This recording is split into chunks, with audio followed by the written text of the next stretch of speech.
Hello YouTube, this is Boston Best 0407, and I'm going to do a video which is going to be probably my last, real rant, before I decide to start trying to do, real serious videos, with that are planned out and so on and so forth. But I thought I wanted to do this for, really for posterity, and also because, I've gotten into various conversations with people about the topic, and so I wanted to kind of go into more into detail about it for that reason.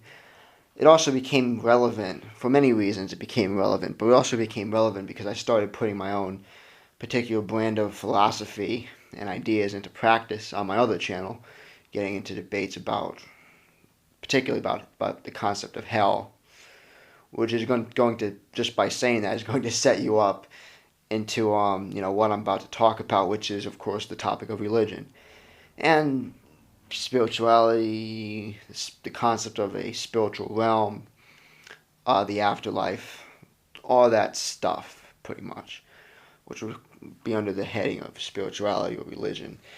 And so this video is going to be me discussing, and I'm going to try to really kind of condense it really short because I did some drafts before this that were really long.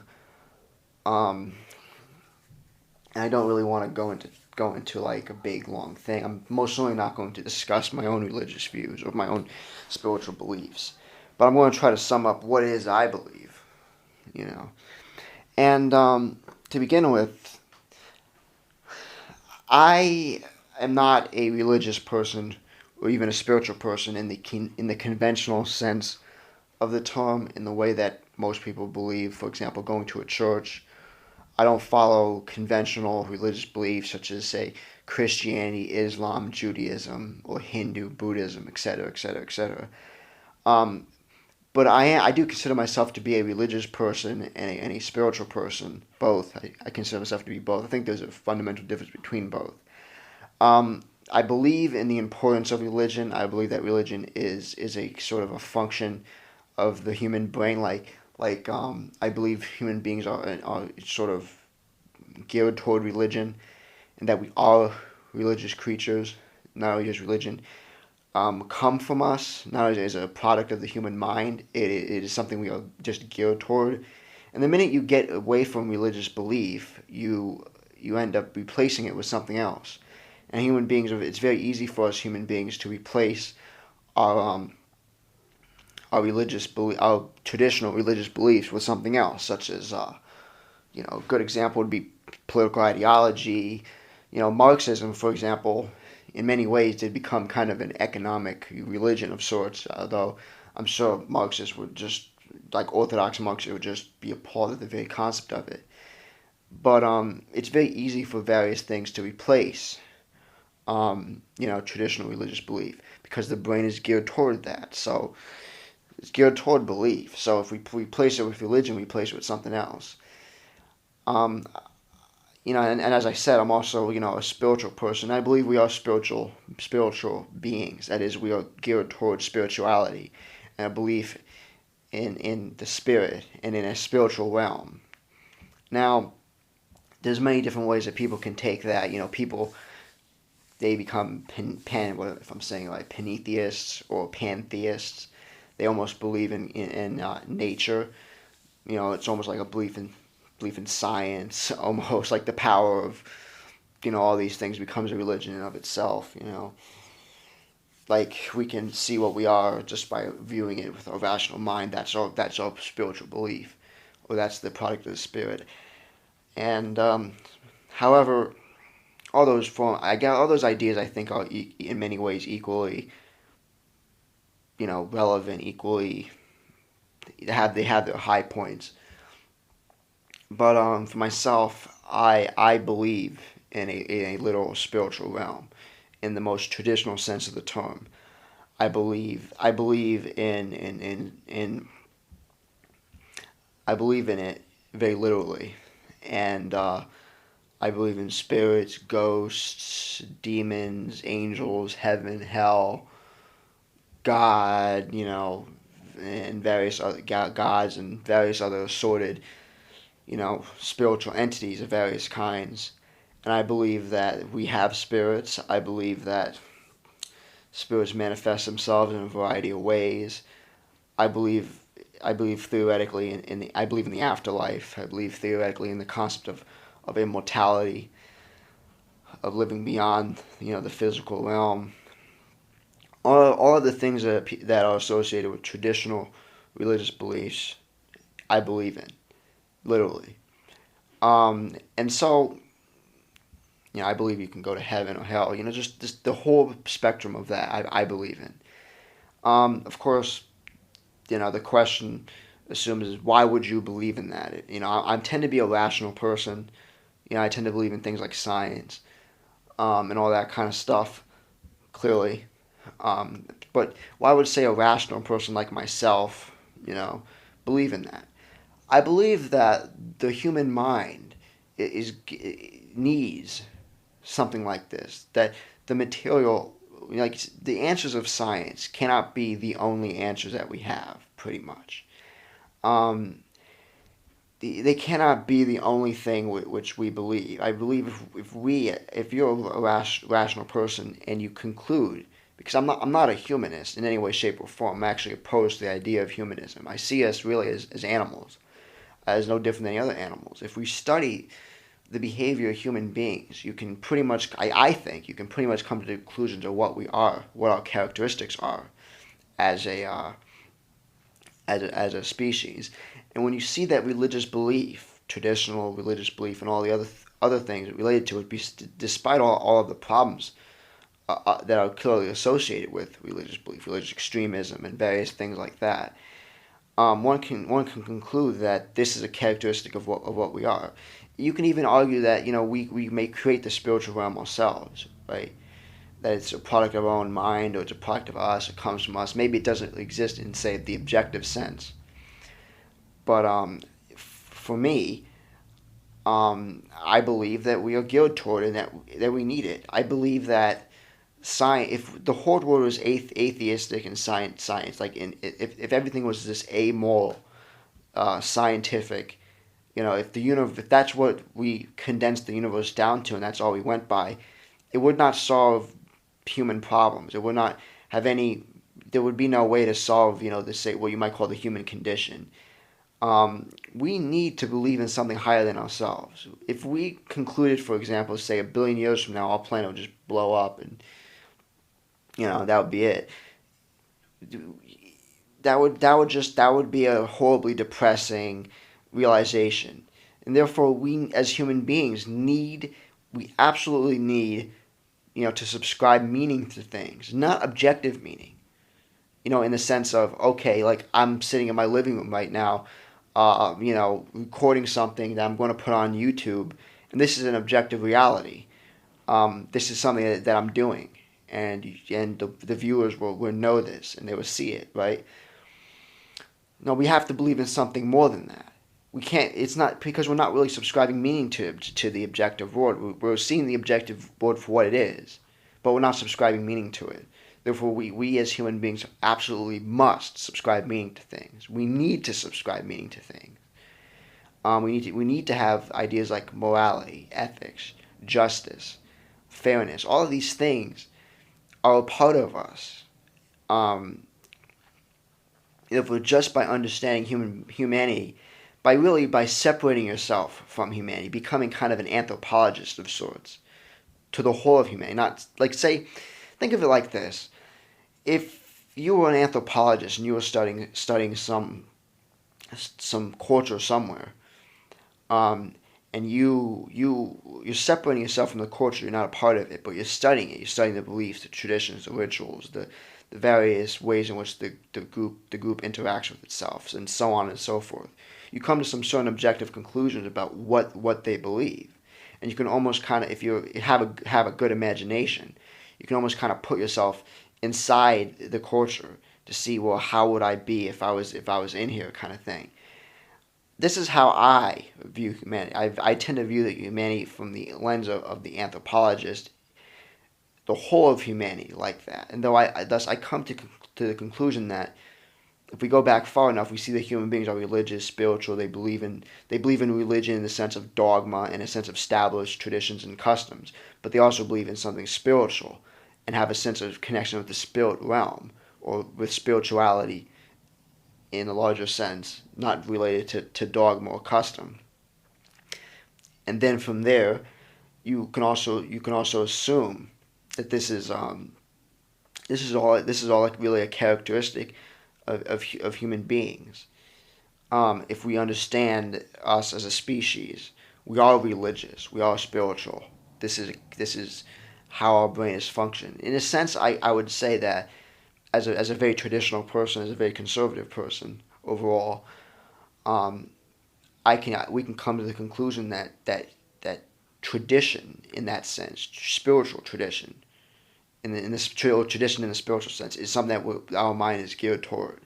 And the minute we get rid of that, we become confused, and then we embrace a lot of other things which don't really satisfy, um, human needs, or the human condition, or whatever the case may be. And so, that really is how I feel on it. And but I guess a lot of people don't think this way. There's a desire, I guess, we have to, or rather, it's become, because of the some of the more disappointing, or the more, I don't know how you'd say it, some of the more unfortunate aspects of religious belief. Um, people really believe that we need to make everything rational and atheistic, and to reject religious belief, or religious belief needs to decline as we move forward. And I most certainly don't believe any of that. I believe when we get away from spirituality in that sense, we lose something that is a part of us. We need myths and legends and things like that to stimulate our minds, our imagination. Science can't really do that to the same extent, and it probably shouldn't, because I don't believe the vast majority of people are geared towards science. Only scientists and who have that mindset are geared toward that, but a lot of people aren't. I mean, why do you think conspiracy theories are so popular from people? People need myths and legends to stimulate their mind. So if you're a rational and truly rational and scientific minded person, as I tend to be for the most part, you can come to the conclusion that we need that as a function of who we are. Now, as I say this, I also want to point out that all of this doesn't even really relate to whether or not, because what I'm saying right now could be an atheistic argument for religion. You can make an atheistic argument for religion. You can say, as maybe like say a Christian atheist might that there was a lot of good things about the Christian traditions and that sort of thing, but I don't really believe in a real God. Thus, one can come to an objective conclusion that, see, I don't believe in any of those things, but the beliefs in them, for tradition's sake, let's say, are nevertheless very good thing. I don't believe that either, and that's not actually what I'm saying. I do believe in the.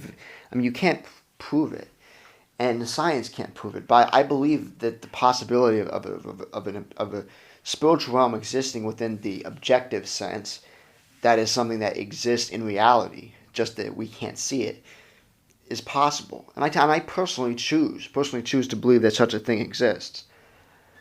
For my own personal reasons, partly for my own experiences, partly because, like I said, it stimulates the imagination. It's fascinating to ponder about such things. For me, anyway, I believe that. So I choose to believe all that. But as far as how that relates to my belief, like I said, I tend to think that, I mean, I don't believe, when I say I'm a literalist, I don't believe that, for example, demons or, God will just come down, bam, I believe you see it I think you really see it in your mind's eye, and that it really exists just under the physical realm.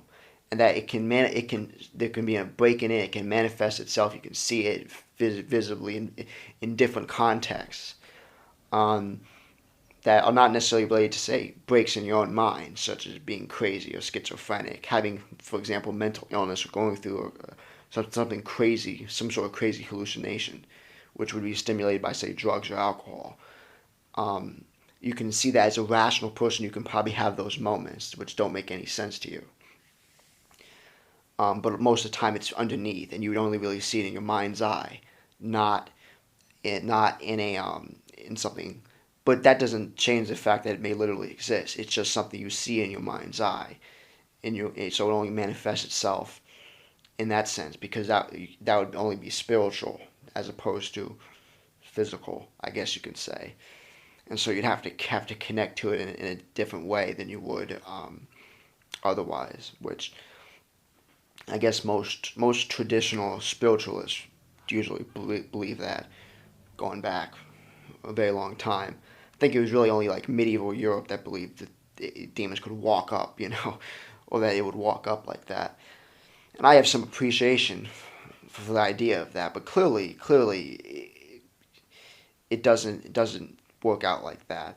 I think you could probably argue that if, say, all of us together believed in it, if all of our minds were geared toward the same thing, we could probably see something like that. But because we are not all geared toward this in the same way, it probably doesn't really work out like that. But that being said, I believe that all of this stuff comes from us, and for example, I'll give an example, because I was discussing the concept of hell on on my other channel, on a video with some people, and I came on there and like I said, I started putting my own philosophy into action. And I kind of was saying, you know, the concept of hell, being the Christian and evangelical concept of hell, I think is hypocritical, because it's the idea that you know it's almost a cowardly ideal, because in a sense, you know it's like I can just it doesn't matter what I've done or whatever, I can just cry my way out of the suffering. I can go, oh Jesus, and Jesus will let me out. And I find that to be hypocritical, because it's really trying to avoid it's really self deceiving in a sense, because it's like trying to avoid your own suffering, which may very well and even deserve, depending on what kind of person you are. And that is problematic for a lot of people who don't believe in the same way as a lot of evangelical Christians tend to believe. But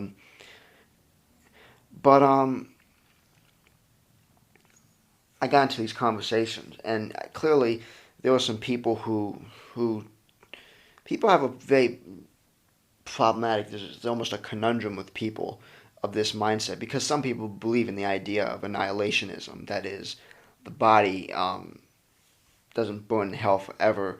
Rather,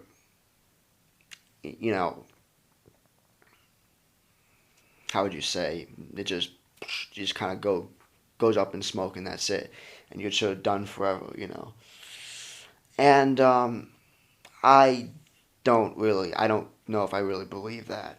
And what I had said made some woman comment on it and say, well, there's no real hell like this, the body just burns up or whatever. And I said, the fact of the matter is, because she was saying this because it seemed immoral, and most people would regard such like, how could a just and loving God do this to us? And I said basically that morality, it doesn't exist outside of man. The universe is amoral. We are moral. And I would actually argue, because a lot of people don't even really believe in morality, like nihilists and people, people that in some ways I would have a connection with for other reasons than what I'm saying here, believe that morality doesn't exist. Well, let me say it like this: the people who I relate to more spiritually than, say, the Christians wouldn't believe that a morality as such exists. They would go with I guess maybe a more Nietzschean concept of dealing with people. I guess I don't know how you would say it exactly, but because my views come from what you might call the left-hand path as opposed to the right-hand path, which is like Christianity or Wicca or whatever. But then I'm getting off into my own philosophy, and I don't want to do that with this video. But morality, like I said, doesn't exist outside of humans. But I think morality is a way for us collectively to survive within a harsh universe. So morality has a role to play, I believe. That would be my own philosophical, contribution to that type of debate. But really, I since it does exist outside of man, if God exists, and if God created us, then He can pretty much do what He wants with us, and we really should not expect favors from the universe.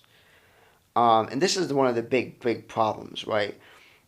If God exists, He can pretty much send us to hell to burn in the worst situation, in the worst meaning of the term, for all eternity, right?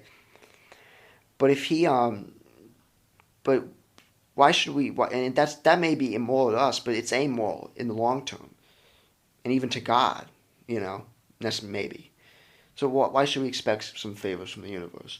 So my old outlook on the afterlife and of all these issues is very pessimistic, because it always comes from this idea that everything has to be goodness, that good and bad and evil and righteousness all objective. They're rather very subjective. And this is just my belief on the whole spirit realm. People have a problem with the idea of religion and belief because of this. And I say it really has nothing to do with you. If God exists, it has nothing to do with you and what you want. You can't really force God to go along with what you want. And the minute I think we start to get out of our own human conception of it, when we start getting out of those human limitations which establish the need for such a thing, such as good and evil, and when we separate ourselves and become almost amoral anthropologists, not passing judgment on what we're looking at, but rather trying to see it in an objective, even rational sense,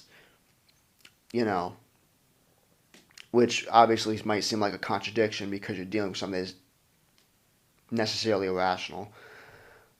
But even within that atheistic concept, it's the sort of irrational rationalization of something irrational. It's almost like irrationally rationalizing, as opposed to just separating yourself from the subject for a moment, to see it objectively, the idea of spirituality, spirit realm, religion, etc., etc. But when you look at that, you realize it all really has nothing to do with you, and it may lead someone to become sort of agnostic about the topic. But when you look at it, you also realize that while it has nothing to do with you, it's a part of you. It's above you. It's beyond you. It's beyond your comprehension. And therefore, the traditional view of spirituality, of religion, not even of religion, but of spirituality, that is, if you go back far enough, and the way ancient societies conceive things on a metaphysical level, that is still relevant today, and that can still provide us sources of how we should think of spirituality today. And thus, in sort of come into to conclude and to break down, what I'm saying, I believe that the issues relating to things like religion, spirituality, I believe that they exist in an objective sense because, one, we need the stimulation of such an idea, such a concept, to stimulate our imagination, and that to awe us, and that we need to be awed as human beings, and that we should be awed, because it's a bad thing to think of ourselves materially as some higher form of being, so that what the end result is that only the material realm satisfies us. The physical realm, that doesn't provide us satisfaction in the long run anyway. Two, because it really has nothing to do with us as individuals. It has nothing to do with our own conceptions of reality based on our culture or our own understanding of how things are supposed to work. It's beyond us. It's beyond our comprehension. The universe, the cosmos, is beyond our comprehension. Thus, thinking of ourselves in a centered kind of way, everything being centered on us as human beings, which is what humanism kind of does in a way, is wrong. The universe doesn't revolve around us. It doesn't even revolve around us as individuals. It's something that exists in and of itself without us having any input on it. And so that's really something we should not get away from. And it's something we've lost in our modern liberal society.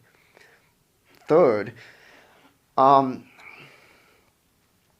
believe it's important that, given all that we need to show respect to that which is above us in a sense, that which is beyond our comprehension. We need to, in a sense, for our own self-preservation, so that the universe doesn't destroy us because of our own arrogance. We need to see this like this, and we need to be in awe of it. We need to sort of rediscover our awe of nature, the way, for example, a tribal barbarian was in awe of that which could potentially destroy him, because he lived in a very harsh environment. We need to rediscover this, because it's through this that we can discover who and what we are as a species. Thus, not being afraid of nature and the universe, but being in awe of it, and its infinite power over us, in a way, is important. And the fourth thing is that, well, I don't know if I even really have a fourth thing exactly, but I just think, I think overall, what we do in our society, in our liberal, rational, in the scientific age, is that we really are convinced that we have all the answers, that we can potentially have all the answers. And the truth of the matter is that we don't have all the answers. And that, a concept of spirituality in a very traditional sense of the term is needed. And we need to get away from these things. We don't necessarily need to destroy them or stop them. They have their role, they have their place. I'm not going to say technology, for example, doesn't have its place or whatever. But when we get away from this and we start to worship it in of itself, we are destroying that which allows us even to operate in even when you think of evolution, what can push us forward evolutionarily, like what allows us to survive. It's all those traditional beliefs, and I remember I came across something where someone said that liberals were smarter than conservatives because liberals did something that was evolutionarily innovative or something like that, whereas conservatives would go with what would make us evolutionarily survival, or what would allow us to survive in evolutionary environment, or something like that. However, I think that's actually very stupid, because from my understanding of the topic, maybe my understanding is flawed because I'm not an evolutionary biologist or an evolutionary psychologist or whatever. My understanding is very superficial and maybe even amateurish, I guess. But from my understanding,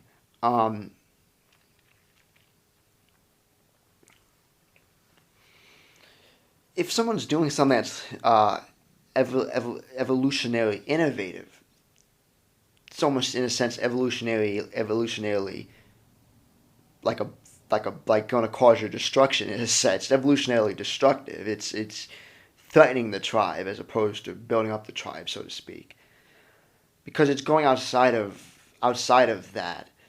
Now, someone who's more conservative and traditional would be actually smarter.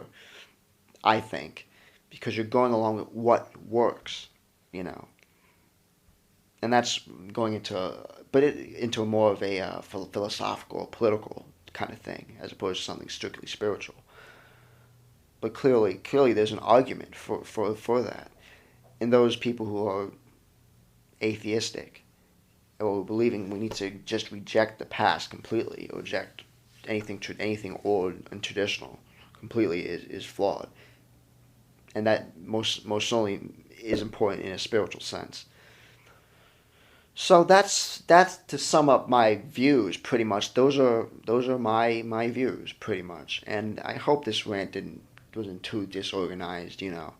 This is the last one I'm really going to do. I think my future videos are all going to be far more thought out. Obviously, I said that in my last video. So that's pretty much what I have to say. And I think I don't know if I'm going to. This is going to be a lot of planning out to do, actually. But I think my next video is going to be the first of probably a series of videos dealing with. I guess I'm going to be going back to the men's thing. And the first serious men's issues related video is going to be the history of castration. I want to detail the history of castration because I believe that there's actually a history of what you might call institutionalized gendered violence against men. I'm not going to go into too much detail there, but I hope everybody looks out for that, because I think that's going to be an interesting one. But it's going to take a lot of research and planning. I'm going to have to kind of write out something for it, and I don't know how all that's going to work. But I'm probably going to be working on that maybe next week or so. And so I still don't have that many subscribers, but I got a few more recently. So I hope people check that out, and I hope people find it interesting when I'm completely done with it. And talk to you later. Bye.